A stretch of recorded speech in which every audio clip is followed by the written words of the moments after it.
नमस्कार मित्रांनो, welcome to S class education. आज आपण बघणार आहोत 12th standard English HSC board. So हा जो इंग्लिश विषय आहे तो सायन्स, कॉमर्स आणि आर्ट्स तिघांसाठी पण कंपल्सरी आहे आणि सेम आहे. त्याच्यामुळे आपण तिघांसाठी पण हा एक कंबाईन व्हिडिओ बघणार आहोत. जसे की तुम्हाला सगळ्यांना माहिती आहे की हा जो इंग्लिश विषय आहे तर हा 100 मार्क्सचा असतो आणि त्यापैकी जे 20 मार्क्स आहेत तर ते तुम्हाला स्कूलकडून किंवा कॉलेजकडून मिळतात. असाइनमेंट्स किंवा ओरल जर तुम्ही प्रॉपरली केलं तर तुम्हाला 18 ते 20 दरम्यान मार्क्स मिळतात. त्याच्यामुळे ते तर तुम्ही आपण असं कन्सिडर करूया की मॅक्सिमम 18 मार्क्स आपल्याला तिथून मिळाले. मग आता तुम्हाला जर 90च्या वरती जायचं असेल तर ॲटलिस्ट तुम्हाला तुमच्या या पेपरमध्ये किंवा रिटन पेपरमध्ये 72 टू 74 मार्क्स तरी स्कोर करावे लागतील. तेव्हा तुम्ही 90पर्यंत किंवा 90च्या वरती जाऊ शकता तुमच्या ॲक्च्युअल मार्क्समध्ये. सो त्यासाठी आता आज आपण जास्तीत जास्त मार्क्स कसे मिळवायचे, आन्सर्स केवढे आणि कसे लिहिले पाहिजेत हे सगळं बघण्याची एक सिरीज स्टार्ट करतोय. तर पहिल्या ह्याच्यामध्ये आपण बघणार आहोत फक्त पेपर पॅटर्न.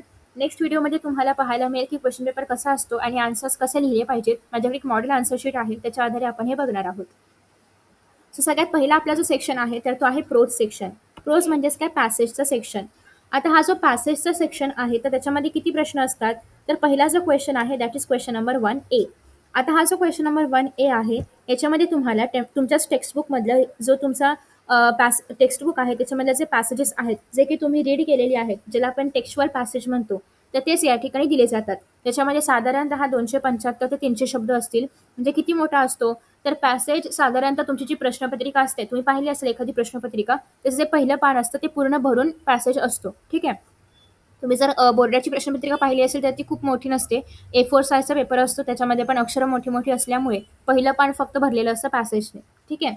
आणि या पॅसेजवरती एकूण 12 मार्काचे प्रश्न विचारले जातात. त्याच्यामध्ये पहिलं काय आहे, ग्लोबल अंडरस्टँडिंग. आता हे ग्लोबल अंडरस्टँडिंग काय आहे, तर याच्यामध्ये तुम्हाला ट्रू ऑर फॉल्सशी निगडीत प्रश्न येऊ शकतात किंवा 4 वाक्य दिली असतील, त्याच्यामधलं करेक्ट वाक्य कोणतं आहे ते ओळखा, चुकीचं वाक्य असेल तर करेक्ट करून लिहा, असे काही प्रश्न याच्यामध्ये येतात. किंवा क्रोनॉलॉजिकल ऑर्डरने क्वेश्चन्सला अरेंज आय मीन आन्सर्स किंवा त्या स्टेटमेंट्सला अरेंज करा, असे प्रश्न याच्यामध्ये तुम्हाला विचारले जातात. आता नेमके कसे कसे प्रश्न येतील हे जर तुम्हाला हवं असेल तर तुम्हाला मी एका सेपरेट व्हिडिओमध्ये याच्यामधले सब क्वेश्चन्स काय असतात ते पण सांगेन. नेक्स्ट आहे कॉम्प्लेक्स फॅक्च्युअल. आता कॉम्प्लेक्स फॅक्च्युअलमध्ये काय येऊ शकतं, की तुम्हाला जो काही पॅसेज दिला आहे त्याच्यावरती आधारित एखादी वेब डायग्राम येऊ शकते आणि ती फिल करण्यासाठी येऊ शकते. तर असे प्रश्न तुम्हाला कॉम्प्लेक्स फॅक्च्युअलमध्ये विचारले जातात. आता ती वेब डायग्राम जेव्हा येईल तेव्हा तुम्हाला ती ड्रॉ करायची असते आणि त्याच्या आतमध्ये आन्सर्स लिहायचे असतात. किंवा तुम्हाला याच्यावरती निगडीत दिलं असेल की हे सपोज रायटरच्या काही क्वालिटीज दिल्या असतील तर त्या क्वालिटीज लिहा, चुकीच्या क्वालिटीज लिहा, बरोबर क्वालिटीज लिहा, असे काही प्रश्न पण तुम्हाला A2 मध्ये विचारले जाऊ शकतात. म्हणजे प्युअरली पॅसेजमध्येच आन्सर असेल असेच प्रश्न तुम्हाला A1 आणि A2 मध्ये विचारले जातात. आणि हे 2-2 मार्क्सचं आहे, त्याच्यामुळे जर तुम्हाला काही प्रश्न आले तर ते अर्ध्या किंवा एका मार्कालाच येणार आहेत. तसे तुम्हाला 2 किंवा 4 प्रश्न येतील. ठीक आहे, 2 मार्कांसाठी. नेक्स्ट आहे A3. आता A3 मध्ये काय आहे, तर तुम्हाला इन्फरन्स लिहायचा आहे, इंटरप्रिटेशन किंवा अनालिसिस. म्हणजेच काय, की तुम्हाला एखादा टॉपिक दिला असेल, अगेन याच्यामध्येही असं येऊ शकतं की त्या पॅसेजमध्ये रायटरच्या काहीतरी क्वालिटीज सांगितल्या असतील, मग तुम्हाला त्यातल्या चांगल्या क्वालिटीज काय आहेत, चुकीच्या क्वालिटीज काय आहेत ते स्वतः अनालिसिस करायचं आहे आणि ओळखून लिहायचं आहे. ठीक आहे. असे काही प्रश्न तुम्हाला याच्यामध्ये विचारले जाऊ शकतात. अगेन तुम्हाला जर प्रश्नांचे टाईप्स हवे असतील तर मी ही पूर्ण सिरीज घेणार आहे आणि याच्यामध्ये पुढच्या काही व्हिडिओजमध्ये तुम्हाला सब क्वेश्चन सुद्धा मी अपलोड करून सांगेन. ठीक आहे. आता फक्त आपण वरच्यावर एक पेपर पॅटर्न बघतोय. प्लीज पावसाच्या आवाजाला इग्नोर करा, मे बी येत असेल तर. आफ्टर दॅट नेक्स्ट आहे पर्सनल रिस्पॉन्स. आता हा जो A4 आहे पर्सनल रिस्पॉन्स, जो की 2 मार्क्ससाठी आहे, हा तुम्हाला कंपल्सरी अटेम्प्ट करायचा आहे. कारण याच्यामध्ये कसं आहे की तुम्हाला तुमचा रिस्पॉन्स आहे, सो तुम्ही काही पण दिलं तरी पण समोरच्या एक्झामिनरला मार्क्स द्यावेच लागतात. भले तुम्हाला 2 पैकी 2 नाही मिळणार, पण ॲटलिस्ट 1 मार्क तरी मिळतो. त्याच्यामुळे हा प्रश्न अजिबात सोडायचा नाहीये. तुम्हाला काही जरी येत नसेल तरी पण काही पण त्या विषयाशी निगडीत लिहून या आणि हे खूप इझी असतं. 2 गुणांसाठी तुम्हाला साधारणतः 4 ते 6 ओळी लिहिणं अपेक्षित आहे. ठीक आहे. त्या पण ग्रॅमॅटिकली बरोबर असाव्यात. असं तुम्हाला 6 ओळी तरी आन्सर्स लिहायचं आहे. तुमचं अक्षर मोठं असेल तर ऑब्व्हियसली ओळी वाढतील, पण एका मीडियम अक्षरासाठी 6 ओळी लिहिणं कंपल्सरी आहे. ठीक आहे. 4 ते 6 ओळी तुम्ही असं उत्तर लिहिणार आहात, तेव्हा कुठे तुम्हाला 1.5 मार्क्स वगैरे मिळतील. आणि एकदम परफेक्ट आन्सर असेल विदाऊट एनी ग्रॅमॅटिकल मिस्टेक्स आणि विषयाला धरून असेल तर मग तुम्हाला 2 पैकी 2 मार्क्स सुद्धा मिळतात. ठीक आहे. सो A1, A2 आणि A3 हे कम्प्लिटली पॅसेजवरती आधारित असणार आहे. त्याची सगळी उत्तरं तुम्हाला पॅसेजमध्येच मिळणार. सो A1, A2 आणि A3चं अजिबात टेन्शन घ्यायचं नाहीये. A4 तुम्हाला मनाने लिहायचं आहे, अर्थात तुम्ही पॅसेजचा थोडाफार आधार घेऊ शकताच. नेक्स्ट आहे A5 लँग्वेज स्टडी. लँग्वेज स्टडीमध्ये तुम्हाला ग्रामरवरचे आधारित प्रश्न इथे येऊ शकतात. आता ग्रामरवरचे प्रश्न पण नेमके कोणते कोणते हे पण मी एका व्हिडिओमध्ये सांगणार आहे. त्याच्यानंतर हळूहळू असे सगळे व्हिडिओज येत राहतील. याच्यामध्ये पण तुम्हाला मग टेन्स लिहा, टेन्स कन्वर्ट करा किंवा टेन्स ओळखा, कन्वर्ट करा असं येईल. व्हॉइस चेंज करा असं येऊ शकतं. आता हे लिहिण्यासाठी पण येऊ शकतं किंवा तुम्हाला 4 ऑप्शन्स देतील, 4 ऑप्शनपैकी करेक्ट ओळखा असं पण येऊ शकतं. आता यावर्षी जो पेपर आला होता 2023ला याच्यामध्ये आपण स्वतः बदलायचं नव्हतं, तर त्यांनी 4 ऑप्शन दिले होते. त्याच्यामधलं करेक्ट आन्सर ओळखायचं होतं किंवा क्वेश्चन टॅग यूज करा, असे पण क्वेश्चन्स याच्यामध्ये येऊ शकतात. नेक्स्ट आहे व्होकॅब्युलरी. आता व्होकॅब्युलरीमध्ये काय काय येऊ शकतं? व्होकॅब्युलरीमध्ये तुम्हाला सिमिलर वर्ड्स लिहिण्यासाठी किंवा अपोजिट वर्ड्स लिहिण्यासाठी येऊ शकतं किंवा तुम्हाला एका ए कॉलममध्ये तुम्हाला काही शब्द दिले जातील, बी कॉलममध्ये त्या शब्दांचं आन्सर तुम्हाला किंवा मीनिंग तुम्हाला लिहायचं दिलं असेल, ते मॅच करायचं असेल. ओके, म्हणजे ए कॉलममध्ये अवघड शब्द असतील, जसं की डिफिकल्ट हा शब्द आहे आणि बी कॉलममध्ये हार्ड वगैरे त्याचं मीनिंग असेल, तर तुम्ही डिफिकल्ट आणि हार्ड अशा जोड्या लावणार आहात आणि लिहिणार आहात. ठीक आहे, तर अशा पद्धतीने ग्रामरवरती क्वेश्चन्स येऊ शकतात. सिमिलर वर्ड्स, अपोजिट वर्ड्स किंवा वर्ड्स आणि त्यांचं मीनिंग असे काही प्रश्न तुम्हाला व्होकॅब्युलरीमध्ये येऊ शकतात. ओके, सो अशा पद्धतीने A1, A2, A3, A4, A5 आणि A6 आपण कंप्लीट बघितलेलं आहे. आय होप याच्यामध्ये कोणालाही काही डाऊट नाही आहे. असेल तर तुम्ही कमेंट बॉक्समध्ये कमेंट करू शकता. नेक्स्ट आहे क्वेश्चन नंबर 1B. आता हे जे 1B आहे कम्प्लिटली लँग्वेज स्टडीवरती आहे. याच्यामध्ये जे काही क्वेश्चन्स येणार त्या क्वेश्चनचा आणि इथल्या वरच्या पॅसेजचा किंवा पॅराग्राफचा काहीही संबंध नाहीये. ठीक आहे, असल्यास तो केवळ योगायोग असावा. Okay, so basically question number 1B मध्ये जे काही प्रश्न येतील ते सगळे प्युअरली वेगळे असणार आहेत, पॅसेज 1शी निगडीत नसणार आहे. आता हा एकूण 4 मार्कांचा प्रश्न आहे. नॉन टेक्स्च्युअल ग्रामर आहे, म्हणजे तुमच्या टेक्स्टबुकमध्ये प्रश्न किंवा टेक्स्टबुकमधली वाक्य याच्यामध्ये नसणार. ही वाक्य त्या परीक्षकाच्या किंवा ज्याने कोणी पेपर काढले त्याच्या मनाची असणार आहेत. सो पहिला असणार आहे B1, डू ॲज डिरेक्टेड किंवा ट्रान्सफॉर्मेशन ऑफ सेंटेन्स. मग या ठिकाणी काय येतं की एखाद्या सेंटेन्सला ॲक्टिव्हला पॅसिव्हमध्ये कन्वर्ट करायचं किंवा पॅसिव्हला ॲक्टिव्हमध्ये करायचं, टेन्स ओळखायचा आहे किंवा टेन्सनुसार वाक्य चेंज करायचं आहे, प्रेझेंटमधला पास्टमध्ये करा वगैरे असे प्रश्न B1 मध्ये येतात. आता B1 हे 3 मार्कांसाठी आहे. त्याच्यामुळे तुम्हाला याच्यामध्ये बरेचसे ग्रामरचे प्रश्न, 3 प्रश्न आहेत ग्रामरचे. एका पहिल्या याच्यामध्ये असेल की ॲक्टिव्ह पॅसिव्ह बदला किंवा लिहा, दुसऱ्या याच्यामध्ये असेल टेन्स ओळखा, तिसऱ्या याच्यामध्ये असेल की नो सुनर दॅन यूज करा, ॲज वेल ॲज यूज करा. असे 3 प्रश्न तुम्हाला B1 मध्ये विचारले जाणार, कोणतेही 3. आता हे तुम्हाला लिहिण्यासाठी येऊ शकतं किंवा 4 ऑप्शन्सपैकी निवडा असं सुद्धा येऊ शकतं. हे डिपेंड्स की पेपर कसा निघालेला आहे त्याच्यानुसार. मागच्या वर्षी म्हणजे 2023ला पेपर इझी होता आणि त्याच्यामुळे तुम्हाला स्वतःला काही कन्वर्ट करायचं नव्हतं. 4 ऑप्शनपैकी जे बरोबर आहे ते तुम्हाला लिहिण्यासाठी आलं होतं. सो त्याच्यामुळे थोडंफार तुम्हाला ग्रामर नसेल येत तरी पण तुम्ही असं निवडू शकता 4 पर्यायामधून. पण तुम्हाला जर स्वतःला लिहायचं असेल खाली आन्सर विदाऊट एनी ऑप्शन्स, तर मात्र तुम्हाला ग्रामर परफेक्ट येणं गरजेचं आहे. त्यासोबतच इथे पण क्वेश्चन टॅग यूज करा वगैरे असे प्रश्न पण येऊ शकतात. नेक्स्ट आहे B2. B2 मध्ये आहे स्पॉट द एरर. तुम्हाला एखादं वाक्य दिलं जाईल आणि त्या वाक्यामधलं एरर तुम्हाला ओळखायची आहे. ठीक आहे, मग एरर युजली वर्ब्समध्येच असते. So she has been work in the office since 1996. सो अशा पद्धतीने मागच्या वर्षी वाक्य आलं होतं. सो तुम्हाला या वाक्यामधलं एरर काय आहे ती ओळखायची आहे आणि ते वाक्य करेक्ट करून लिहायचं आहे. जेव्हा तुम्ही ते वाक्य करेक्ट करून लिहिणार तेव्हा तुम्हाला त्या करेक्ट शब्दाच्या खाली अंडरलाईन पण करायचं आहे. ओके, सो करेक्ट करून लिहिण्याला मार्क्स नाही आहेत, स्पॉट द एररलाच मार्क्स आहेत, पण तुम्ही करेक्ट करून लिहून पण या, उगाच काही प्रॉब्लेम नको, मार्क्स जायला नको म्हणून. ठीक आहे, आधी तर एरर काय आहे ती लिहा. सपोज एरर वर्बमध्ये असेल, वर्कमध्ये असेल तर तो वर्ब लिहून यायचा किंवा टॉक असेल त्या पर्टिक्युलर सेंटेन्समध्ये तर तो वर्ब लिहून यायचा. ठीक आहे, जी काही एरर असेल ती तुम्हाला लिहून यायची आहे आणि मग खाली ते एरर काढून बरोबर शब्द टाकून तुम्ही ते पण करून येऊ शकता. खरं तर ते लिहिण्याला मार्क्स नाही आहेत, पण करून या. एक्स्ट्रा लिहिलं तुमचं काय जातं, काहीच जात नाही आहे, बेस्ट आहे, मार्क्स फक्त मिळतील. ठीक आहे, सो ते पण करून या. नेक्स्ट आहे question number 2A. Question number 2A मध्ये काय आहे, read the extract and complete the activities given below. So तुम्हाला आता जो पॅराग्राफ दिला जाईल तो तुमच्या टेक्स्टबुक मधला नसणार आहे, तो बाहेरचा असणार आहे, नॉन टेक्स्च्युअल असणार आहे. ठीक आहे, सो आता तुम्हाला नॉन टेक्स्च्युअल पॅराग्राफ पण सेम 12 मार्क्ससाठी आहे. A2, A1 to A6 असे तुम्हाला एकूण 6 क्वेश्चन्स असणार आहे. Each question for 2 marks. Same ज्याप्रमाणे पहिल्या प्रश्नामध्ये होतं सेम टू सेम तुम्हाला या क्वेश्चन नंबर 2A मध्ये असणार आहे. आता याच्यामध्ये पुन्हा एकदा A1 आहे. A1 मध्ये तुम्हाला वेब डायग्राम दिली जाऊ शकते क्रोनॉलॉजिकल ऑर्डरने किंवा क्रोनॉलॉजिकल ऑर्डरमध्ये इव्हेंट्स अरेंज करा असं येऊ शकतं. फिलिंग द ब्लँक्स दिल्या जाऊ शकतात ज्या तुम्हाला पॅसेजमधून भरायच्या आहेत, म्हणजे ओळखायचं आहे ते वाक्य कुठे आणि ते भरायचं आहे. ट्रू ऑर फॉल्सची वाक्य याच्यामध्ये असू शकतात. करेक्ट ऑप्शन निवडून ते वाक्य पूर्ण करा असे काही प्रश्न तुम्हाला याच्यामध्ये येऊ शकतात 2 मार्कासाठी. ठीक आहे, आता तो प्रश्न जर एकेका गुणांचा असेल तर 2 येतील, 2 गुणांचा असेल तर 1च येईल. हे तर सिम्पल लॉजिक आहे, एवढं तर तुम्हाला माहिती असेल, तुम्ही 12th आहात तर. नेक्स्ट आहे A2. A2 काय आहे, कॉम्प्लेक्स फॅक्च्युअल. आता कॉम्प्लेक्स फॅक्च्युअलमध्ये काय येणार आहे, अगेन याच्यामध्ये पण सेम जे मी A1 ला सांगितलं ते सेम A2 मध्ये पण येऊ शकतं. Web diagram, true or false, correct incorrect, chronological order, filling the blanks, event fill करायचा आहे, म्हणजे एखादा काहीतरी असेल प्रसंग त्याच्यामध्ये सांगितलेला त्याच्याबद्दल काहीतरी लिहायचं आहे 4 ओळींमध्ये. ठीक आहे, सो असे प्रश्न A2 मध्ये 2 मार्कांसाठी येऊ शकतात. A3 मध्ये आहे इन्फेरन्स किंवा इंटरप्रिटेशन ऑर अनालिसिस. आता या ठिकाणी तुम्हाला जसं की मागच्या वर्षी जो काही प्रश्न आला होता किंवा जे काही पॅसेज आला होता त्याच्यामध्ये तुम्हाला आय थिंक इन्फेक्शियस डिसिजेसबद्दल सांगितलं होतं, मलेरिया आणि वगैरे वगैरे. सो मग त्याच्यावरच तुम्हाला इथे सांगितलेलं आहे की पॉझिटिव्ह एस्पेक्ट्स काय आहेत मेडिकल टुरिझमचे आणि निगेटिव्ह एस्पेक्ट्स काय आहेत मेडिकल टुरिझमचे. तर हे तुम्हाला स्वतःला कळलं पाहिजे, पॉझिटिव्ह काय आहे, निगेटिव्ह काय आहे, चांगलं काय आहे, वाईट काय आहे. सो असे जे अनालिसिसवाले क्वेश्चन असतात ते तुम्हाला याच्यामध्ये विचारले जातात. अर्थात तुम्हाला याचा आन्सर पॅसेजमधूनच लिहायचा आहे. सो A1, A2 आणि A3चा आन्सर तुम्ही कम्प्लिटली पॅसेजमधून लिहिणार आहात, मनाने बिनाने लिहायचं नाहीये. पॅसेजमध्ये तुम्हाला हे आन्सर्स मिळणार, ते तुम्हाला स्वतःला शोधायचे आहेत आणि मग तुम्ही याचा आन्सर लिहिणार आहात. ठीक आहे. आफ्टर दॅट नेक्स्ट आहे A4 अगेन पर्सनल रिस्पॉन्स. हे कम्प्लिटली तुमच्यावरती आहे, तुम्हाला जे काय लिहायचं आहे त्या पर्टिक्युलर प्रश्नाबद्दल पॅसेजबद्दल ते तुम्ही याच्यामध्ये लिहिणार आहात 2 गुणांसाठी. अगेन सेम 4 ते 6 ओळी उत्तर तुम्हाला इथे लिहायचं आहे, 4 to 6 लाईन्स. ठीक आहे. नेक्स्ट आहे लँग्वेज स्टडी. लँग्वेज स्टडीमध्ये अगेन तुम्हाला ग्रामर बेस्ड क्वेश्चन्स याच्यामध्ये विचारले जाणार. लाईक करेक्ट इनकरेक्ट नाही, तुम्हाला एखादं सेंटेन्स दिलं असेल त्याच्यामध्ये काहीतरी एरर असेल ती करेक्ट करून लिहा असं येऊ शकतं याच्यामध्ये. किंवा नो सुनर दॅन वगैरे वापरून करेक्ट आन्सर लिहा, ॲज वेल ॲज वापरून करेक्ट आन्सर लिहा. किंवा अगेन तेच परत एकदा मॉडेल ऑक्झिलरी वर्ब कुठलं असेल तर ते शोधून लिहा. किंवा तुम्हाला येऊ शकते की ॲक्टिव्हचं पॅसिव्हमध्ये करा, पॅसिव्हचं ॲक्टिव्हमध्ये करा, डायरेक्ट स्पीच इनडिरेक्टमध्ये कन्वर्ट करा, इनडिरेक्ट डिरेक्टमध्ये कन्वर्ट करा.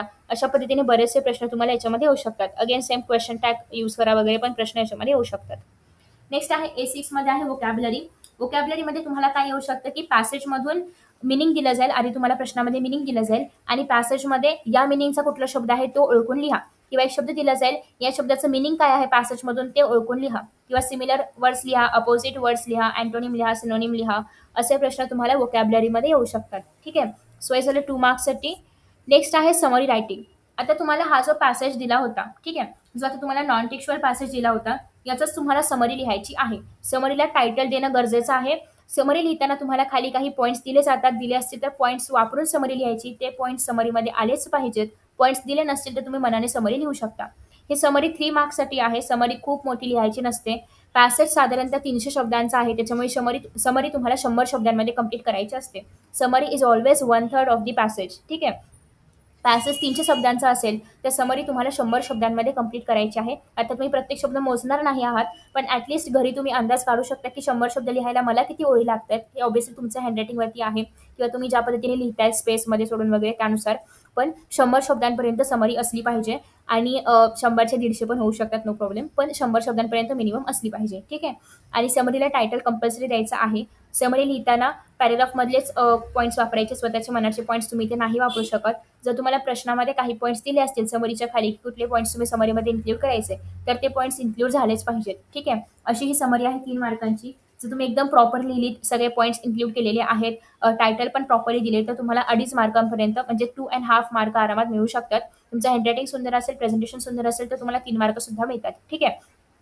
अशक्य असेल आणि वेळ असेल तर समरी लिहिल्यानंतर छानसा बॉक्स करा. समरीच्या टायटलला छानसा बॉक्स करा वेळ असेल तर, कारण आपल्याला इंग्लिशचा पेपर लिहायला प्रचंड वेळ लागतो. सो वेळ असेल आणि तुम्ही करू शकत असाल तर हे पण काही प्रेझेंटेशन करू शकता, जेणेकरून तुम्हाला आउट ऑफ मार्क्स मिळण्यासाठी हेल्प होईल.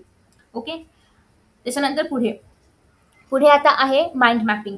आता माइंड मॅपिंगसाठी तुम्हाला एखादा कोणताही टॉपिक दिला जातो. फॉर एक्झाम्पल तुम्हाला दिलं जाईल की ह्युमन इंटरेस्टवरती माइंड मॅप करा किंवा इंटरनेटवरती माइंड मॅप करा किंवा स्पोर्ट्सवरती माइंड मॅपिंग करा. मग तुम्हाला स्पोर्ट्स हा शब्द मध्ये लिहायचा आहे. लिहून दाखवू का मी? ॲक्च्युली लिहायला घेतलं मी तर थोडासा खरखर आवाज होते, so please bear with it.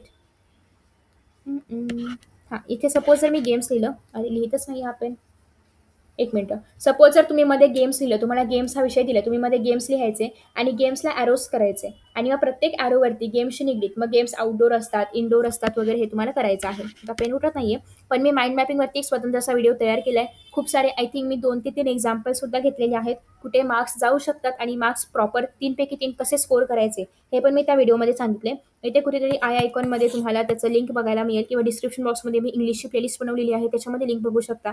किंवा कमेंट बॉक्समध्ये मी स्पेशली ही लिंक कमेंट करेन.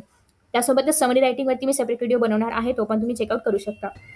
सो फ्रेंड्स, तुम्हाला जर याच्याशी निगडीत काही एक्झाम्पल्स हवे असतील किंवा काही क्वेश्चन पेपर्स हवे असतील, जर तुम्ही स्वतःहून सॉल्व्ह करू शकता, असे काही सॅम्पल क्वेश्चन पेपर्स जर हवे असतील, तर हे आहे ओसवालचं बुक. याच्यामध्ये तुम्हाला ऑलमोस्ट 5 सॅम्पल पेपर्स बघायला मिळतात, अलॉंग विथ 2023चा सॉल्व्ह पेपर. सो तुम्ही हे बुक रेफर करू शकता. याच्यामध्ये बरेचसे चांगले चांगले प्रश्नसुद्धा आहेत, जे तुम्हाला एक्झामला विचारले जाऊ शकतात. याच्या लिंक्स तुम्हाला काही डिस्क्रिप्शन बॉक्समध्ये बघायला मिळतील. इथून तुम्ही हे पुस्तक हवं तर बाय करू शकता.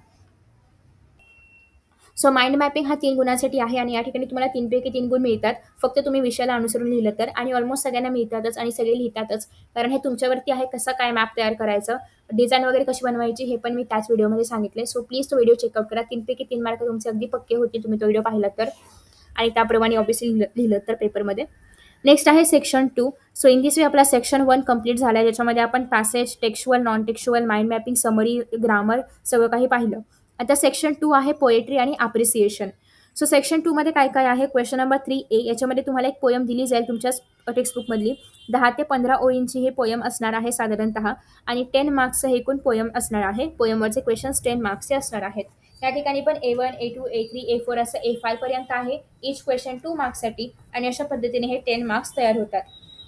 आता जी कुठली पोयम तुम्हाला दिली असेल त्याच्यावरती पहिला प्रश्न असतो ग्लोबल अंडरस्टँडिंग. म्हणजेच काय, की तुम्हाला त्या पोयममध्ये जे काही इन्सिडेंट्स असतील किंवा घटना असतील, इव्हेंट्स असतील, ते तुम्हाला क्रोनॉलॉजिकल ऑर्डरने अरेंज करायचे असतील. दुसरा प्रश्न तुम्हाला असा येऊ शकतो A1 मध्येच, की अगेन करेक्ट इनकरेक्ट ओळखा, ब्लँक्स कंप्लीट करा, असे प्रश्न तुम्हाला A1 मध्ये विचारले जाऊ शकतात 2 गुणांसाठी. नेक्स्ट आहे A2 मध्ये तुम्हाला वेब डायग्राम येऊ शकते कंप्लीट करण्यासाठी, किंवा एखादं अनालिसिस येऊ शकतं, की पोयममधून तुम्हाला दिलं जाईल सपोज, की काय दिलं जाईल, की पोयममध्ये पोएटने असं असं म्हटले, ते बरोबर आहे का, ते चुकीचं आहे का, हे तुम्हाला लिहायचं असेल. ठीक आहे. त्यासोबतच तुम्हाला असं पण येऊ शकतं, की पोयमची एखादी लाईन दिली जाईल आणि ती लाईन एक्सप्लेन करा, असं तुम्हाला A2 मध्ये येऊ शकतं. किंवा त्या लाईनमध्ये पोयमने काय सांगितलंय ते तुमच्या मनाप्रमाणे तिथे लिहा, किंवा तुम्हाला जे वाटेल ते ती लाईन तुम्ही त्या लाईनचं मिनिंग एक्सप्लेन करा, असं तुम्हाला A2 मध्ये येऊ शकतं. A3 मध्ये तुम्हाला पर्सनल रिस्पॉन्समध्ये कुठलाही प्रश्न येऊ शकतो. त्या प्रश्नाच्या आधारे तुम्हाला पर्सनल रिस्पॉन्स लिहायचं असतं. अगेन हे पण 2 गुणांसाठी आहे. 4 ते 6 ओळी मिनिमम लिहिणं गरजेचं आहे, आणि येस तुम्ही ह्यांचं लिहू शकता. नेक्स्ट आहे A4 पोएटिक डिव्हायसेस. याच्यामध्ये तुम्हाला म्हणजे मोस्ट ऑफ दी टाइम्स किंवा दरवेळेस फिगर ऑफ स्पीच ओळखण्यासाठी येतं. लाईन तुम्हाला पोयममधलीच किंवा पोयम जे काही तुम्हाला दिली आहे ना वरती 10 ते 15 ओळी, त्यामधलीच एखादी लाईन असते आणि तुम्हाला त्यातला फिगर ऑफ स्पीच ओळखायचं असतं, आणि त्या फिगर ऑफ स्पीचचे कॅरेक्टरिस्टिक्स लिहायचे असतात. सो 1 मार्काला फिगर ऑफ स्पीच ओळखणं आहे, आणि 1 मार्काला त्या फिगर ऑफ स्पीचचे कॅरेक्टरिस्टिक्स किंवा हे फिगर ऑफ स्पीच कसं काय आहे. आता सपोज जर रिपिटिशन असेल, आपण रिपिटिशन लिहिलं तर रिपिटिशन कशामुळे आहे, कारण कुठला तरी XYZ शब्द रिपीट झाला असेल, राईट. ॲलिटेशन असेल तर कुठल्या तरी एका अक्षराचा साऊंड रिपीट झाला असेल, म्हणून आपण ॲलिटेशन म्हणतो. तर ते तुम्हाला खाली एका मार्कासाठी एक्सप्लेन करायचं आहे 2 ते 3 ओळींमध्ये. ठीक आहे. सो एका मार्कासाठी तुम्ही ते फिगर ऑफ स्पीच ओळखणार आहात, आणि एका मार्कासाठी तुम्ही तो फिगर ऑफ स्पीच कसा आहे त्या ओळीसाठी हे एक्सप्लेन करणार आहात. नेक्स्ट आहे क्रिएटिव्हिटी. 2 ते 4 लाईन्स तुम्हाला लिहायच्या आहेत. तुम्हाला कुठलाही टॉपिक दिला जाईल, नाव दिलं जाईल, सपोज सी नाव दिलं किंवा फॉरेस्ट दिलं, तुम्हाला फॉरेस्टवरती 4 ओळी लिहायच्या असतील, सीवरती 4 ओळी लिहायच्या असतील, किंवा तुम्हाला एखाद्या पोयमची पहिली ओळ दिली जाईल, तुम्हाला तुमच्या मनाने 4 ओळी पुढच्या तयार करायच्या असतात, किंवा मधली एखादी ओळ दिली जाईल, तुम्हाला पहिल्या 2 आणि शेवटच्या 2 ओळी तयार करायची आहेत. शेवटची ओळ दिली जाईल, तुम्हाला पहिल्या 4 ओळी तयार करायच्या आहेत. हे तुमच्या मनाने तुम्ही करणार आहात. ही पोयम तुम्ही कोणाची कॉपी करायची नाहीये, प्रत्येकाची वेगळी आणि डिफरंट असणार आहे. तुम्ही चुकून पुढच्याची किंवा मागच्याची कॉपी केली तर तुम्हाला दोघांना पण 0 मार्क्स मिळतील, कारण ही पोयम कोणाची सेम असू शकत नाही, प्रत्येकाची वेगळीच असायला पाहिजे, आणि वेगळीच असते.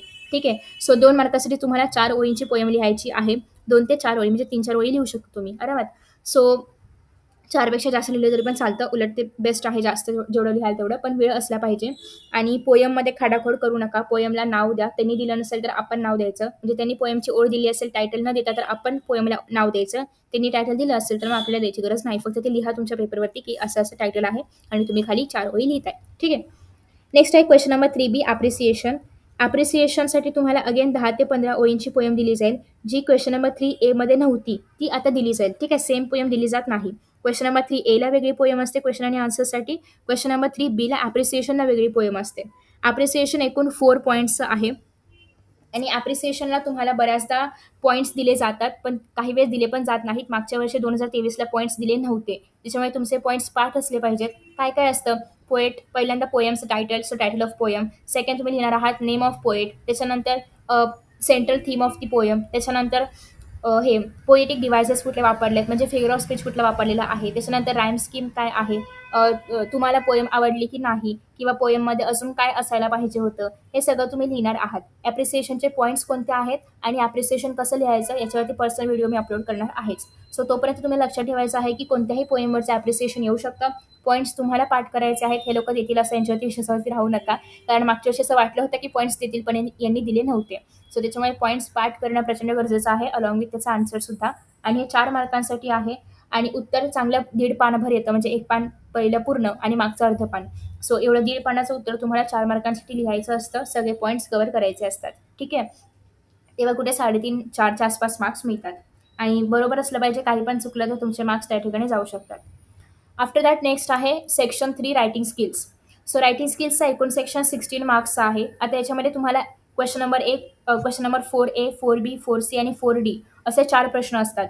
रायटिंग स्किलवरती मी पूर्ण पर्सनल व्हिडिओ अपलोड केला आहे. प्रत्येक म्हणजे स्पीच, व्हर्च्युअल मेसेज म्हणा, statement of purpose, group discussion, प्रत्येक टॉपिकवरती मी तुम्हाला त्याच्यामध्ये एक एक्झाम्पल घेऊन पूर्ण सांगितलेलं आहे. कसं लिहायचं, किती मार्क्स मिळू शकतात आणि कुठले टॉपिक्स तुम्ही सिलेक्ट केले पाहिजेत.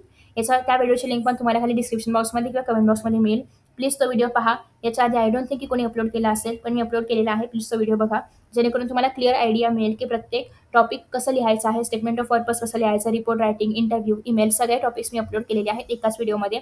हार्डली 50 मिनिटांचा व्हिडिओ असेल. ठीक आहे. सो क्वेश्चन नंबर 4 मधला ए आहे ड्राफ्टिंग व्हर्च्युअल मेसेज किंवा स्टेटमेंट ऑफ पर्पज किंवा ग्रुप डिस्कशन. या तिघांपैकी तुम्ही कुठला पण एक लिहू शकता. 4 मार्क्ससाठी तुमच्यावरती आहे. मी दरवेळी सजेस्ट करते की तुम्ही व्हर्च्युअल मेसेज लिहा, कारण हे लिहिणं इझी आहे. पण तुम्ही तो व्हिडिओ पहा, जेणेकरून तुम्हाला कळेल की बाकीचे टॉपिक्स पण काय आहेत आणि मी कोणतं लिहू शकते. But I would always suggest की तुम्ही व्हर्च्युअल मेसेजेस लिहा. बाकी लिहायला खूप वेळ जातो आणि विचार पण करावा लागतो. व्हर्च्युअल मेसेजला तेवढा वेळ जात नाही. आता व्हर्च्युअल मेसेज काय आहे हे तुम्हाला तो व्हिडिओ पाहिल्यानंतरच कळेल. ठीक आहे.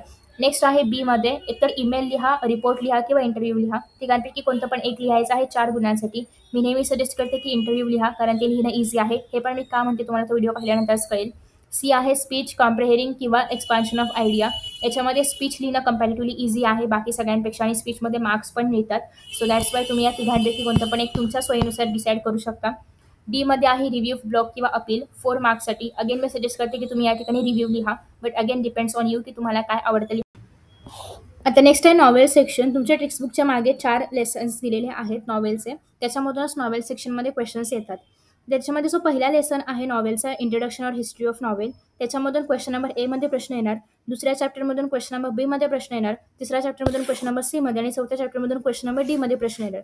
सो हे ठरलंय कुठल्या चॅप्टरमधून किंवा कुठल्या नॉवेलमधून कशामध्ये प्रश्न येणार हे ऑलरेडी ठरलेलं आहे. आता क्वेश्चन नंबर 1 किंवा क्वेश्चन नंबर 5A जो आहे याच्यामध्ये हिस्ट्री ऑफ इंग्लिश नॉवेलवरचे सगळे प्रश्न येतात आणि याच्यामध्ये usually MCQs, match the following, chronological ऑर्डर्सने अरेंज करा सगळ्या नॉवेल्सची नावं किंवा filling the blanks, true or false वगैरे प्रश्न याच्यामध्ये येऊ शकतात. 2 मार्क्ससाठी पहिल्या प्रश्नामध्ये, 2 मार्क्ससाठी दुसऱ्या प्रश्नामध्ये. आणि याच्यामध्ये प्रश्न फक्त 4.1चेच विचारले जाणार. 4.2 क्वेश्चन नंबर 5A मध्ये येणार नाही. आता 4.2 जे आहे त्याच्यावरती क्वेश्चन नंबर 5B मध्ये प्रश्न विचारले जाणार. मग याच्यामध्ये तुम्हाला त्या नॉवेलचा प्लॉट डिस्क्राईब करा, स्ट्रक्चर डिस्क्राईब करा किंवा एखादं कॅरेक्टर एक्सप्लेन करा किंवा त्या कॅरेक्टरचे positive points, negative points explain करा, सेटिंग एक्सप्लेन करा, लँग्वेज एक्सप्लेन करा. असे काही पण प्रश्न फर्स्ट आणि सेकंडमध्ये कसेही विचारले जाऊ शकतात. ठीक आहे. याच्यामध्ये अगेन एक्झाम्पलसाठी मी एक व्हिडिओ अपलोड करणार आहे. क्वेश्चन नंबर 5C मध्ये 4.3 मधले सगळे प्रश्न येऊ शकतात. अगेन सेम, प्लॉट एक्सप्लेन करा, कोणतं एखादं कॅरेक्टर एक्सप्लेन करा किंवा समरी लिहा त्या पूर्ण चॅप्टरची. त्यासोबतच अजून सेटिंग लिहा, लँग्वेज लिहा, कॅरेक्टर एक्सप्लेन करा, नरेट करा, जस्टिफाय करा, फाइंड करा. असे कुठलेही प्रश्न याच्यामध्ये 2-2 मार्कांना येऊ शकतात, 2 प्रश्न. नेक्स्ट आहे क्वेश्चन नंबर 5D. याच्यामध्ये पण 4.4 नॉवेलवरचे प्रश्न येऊ शकतात. फर्स्ट क्वेश्चन आणि सेकंड क्वेश्चन अगेन सेम कसेही प्रश्न याच्यामध्ये येऊ शकतात. आणि ते प्रश्न कसे येणार, एक्सरसाइजमधले येणार का ते गॅरंटी देऊ शकत नाही, कारण याच्या आधी जे काही पेपर्स येऊन गेले त्याच्यामध्ये फक्त एक्सरसाइजमधले प्रश्न आले नव्हते. पण तुम्ही जर फक्त एक्सरसाइज केली तर तुमचे 80% प्रश्न याच्यामध्ये सॉल्व्ह होतील. बाकी तुम्हाला 20% मनाने तिथे लिहावं लागेल. ठीक आहे. सो एक्सरसाइज मस्ट आहे करणं, पण एक्सरसाइजमधलेच येतील याची गॅरंटी अर्थात कोणीच घेऊ शकत नाही. पण तुम्हाला पूर्ण नॉवेल एकदा तरी रीड करायचं आहे कमीत कमी, जेणेकरून तुम्हाला आयडिया येईल की नॉवेलमध्ये काय काय असतं. सो इन दिस वे मी सगळा पेपर पॅटर्न कव्हर केलेला आहे. आय होप की तुम्हाला हा व्हिडिओ आवडला असेल आणि याच्यामध्ये आता पेपर पॅटर्नशी निगडीत कोणते पण डाऊट्स नसतील. अजून तुम्हाला इंग्लिशमध्ये काय हवं आहे किंवा मी काय अपलोड केलं पाहिजे हे तुम्ही खाली कमेंट्सद्वारे सांगू शकता. Thank you so much for watching this video. Video आवडला असेल तर लाईक करू शकता, शेअर करू शकता. Thank you so much. See you in the next video. Bye.